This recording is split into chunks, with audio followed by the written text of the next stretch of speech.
icambere gikenewe kuri urwo rwaruka no guhindura ivyiyumviro. Guhindura ivyiyumviro no kuvuga iki?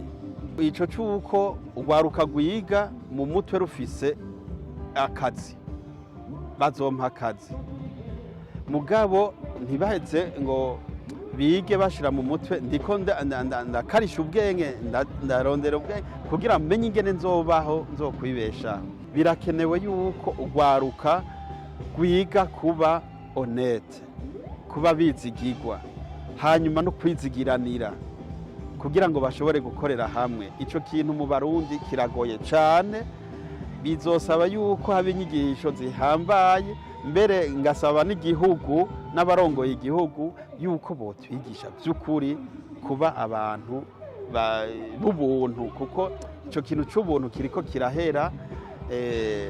Imigenzo myiza iranga umuntu ugasangira ikirahera mu Barundi, umwe wese akiraba, hanyuma ugasanga ntaho dushitse.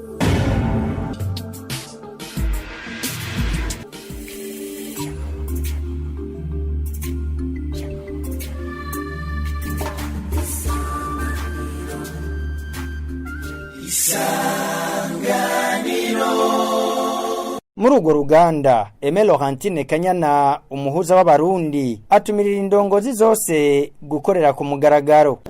Icambere rero dukeneye nuko abajeje gukora ibikorwa bitandukanye kuva ku muto gushaka ku mukuru, dutegereza gukora ibikorwa tukabikora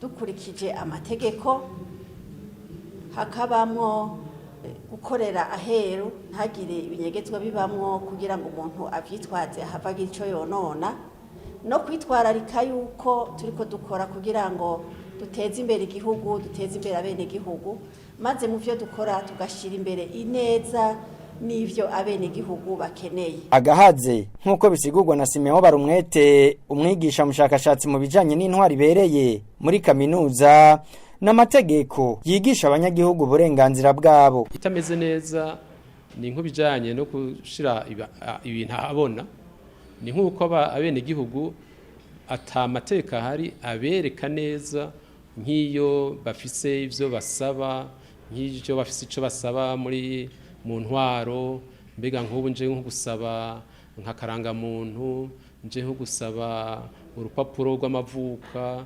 mbega bizotwara umwanya ungana gute, mbega n'ukwezi kumwe n'amezi abiri, muri ayo mezi abiri hamwe yohera ico kintu ntarakironka bica bigenda gute?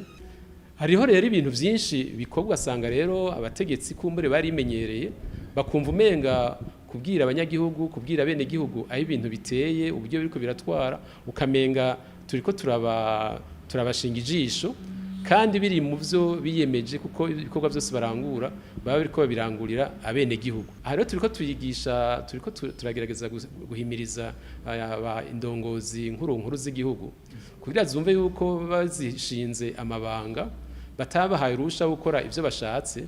Tugomba rero kubumvisha yuko bokorera ku mugaragaro kugira ngo abene gihugu bamye yuko birakorwa, ari ico basaba baronka inyishu, hanyuma ari kiriko kiradindira cyategeza kunyaruka naho nyene bamenye uko bimeze. Uwo mwigisha mushakashatsi abona ko gukorana kwiza hagati y'indongozi z'inzego z'igihugu n'abanyagihugu bose bakugurukiranira ari byo vyotuma iterambere rishoboka mu gihugu.